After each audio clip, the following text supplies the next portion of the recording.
আসসালামু আলাইকুম সুপ্রিয় দর্শক শ্রোতা বন্ধুরা, আপনারা দেখতে পাচ্ছেন ক্যামেরার সামনে নিয়ে এসেছি এক সুন্দরী আপুকে। সে মুখ ঘুরে আছে, বেজার হয়তো। আসসালামু আলাইকুম আপু, ওয়ালাইকুম সালাম। কেমন আছেন? আলহামদুলিল্লাহ, আল্লাহ রাখছে কোনো মতে। আপনার নাম কি আপু? আমার নাম সিমলা। শিমলা? কোথায় থাকেন শিমলা আপু? আমি জাহামাতপুরে থাকি ভাই। আপনার গ্রামের বাড়ি কোথায়? ফুলবাড়ি। আমার দেশের বাড়ি আছে রংপুরে, dahlia bridge, Rangpur dahlia bridge. Rangpur dahlia bridge. রংপুরের মেয়েরাই কি বেশি সুন্দরী হয় নাকি? আল্লাহ রাসূল জানে, বলতে পারবে। আপনি তো অনেক সুন্দর মাশাআল্লাহ।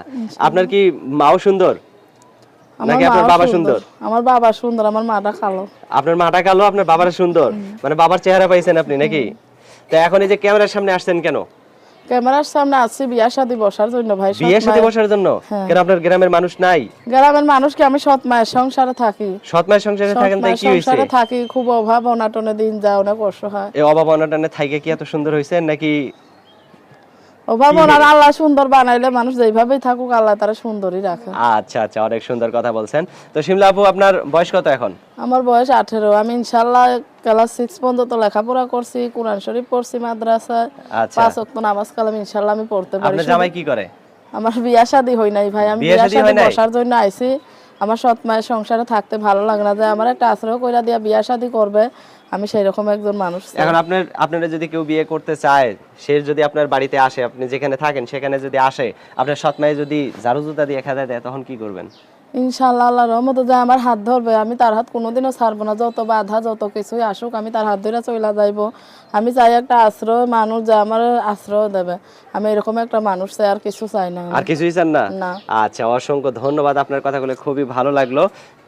তো কি রকম মানুষ আপনার পছন্দ? একটা সুন্দর মনের মানুষ চাই, যার মনটা সুন্দর হবে, আর কিছু চাই না ভাই। এতটুকুই আমার চাওয়া, যে আমার বিয়া শাদী করবে, আমার দায়িত্ব নেবে, আমার মাথার উপরে ছায়া হয়ে দাঁড়াবে। আমার আল্লাহ ছাড়া কেউ নাই। নিজের বাবা আছে বৃদ্ধ, রিক্সা চালায়, সংসার চালাইতে পারে না। আমি মানুষের বাসা বাড়িতে কাজ করি। আগে গার্মেন্টসে কাজ করতাম, সেই কাজটা আর এখন নাই। এখন মানুষের বাসা বাড়িতে কাজ করে ভাই 200-300 টাকা পাই। আমার সৎ মায়ের হাতে দেয়, তাই দুইটা খাইতে পড়তে দেয়, না হলে তাও দেয় না। আচ্ছা আচ্ছা, এই জন্য আমি মানে চাই, মোট কথা আপনি সৎ মায়ের অত্যাচারে আছেন, আপনি চান যে আপনি কোনো একজন ভালো মানুষের হাত ধরে তার সংসারে চলে যেতে, তাই তো? একটু সাইজাগু যাইছি কেন, যাতে মানুষে দেখা পছন্দ করে। এই জন্য ইনশাআল্লাহ সেজে দেখতে শুনতে খারাপ না, কিন্তু ভাই একটাই কষ্ট, আমরা অসহায় মানুষ, গরিব মানুষ, এই জন্য সবাই অবহেলা করে। আচ্ছা আচ্ছা, বুঝতে পারছি। তো যাই হোক, আপনার ফোন নাম্বার? এটাই আমার ফোন নাম্বার, এটাই আমার বিকাশ নাম্বার। আচ্ছা আচ্ছা, ঠিক আছে আপু, ভালো থাকবেন। হ্যাঁ প্রিয় দর্শক, আপনারা ভালো থাকবেন। আজ এখান থেকে বিদায় নিচ্ছি। আর এই সুন্দরী মিষ্টি আপুটিকে যদি কারো ভালো লাগে, দেখতে পাচ্ছেন একদম লম্বা চওড়া একটা বউ পাবেন, এইরকম একটা মিষ্টি আপুকে বিয়ে করলে। ভালো থাকবেন সবাই, আল্লাহ হাফেজ।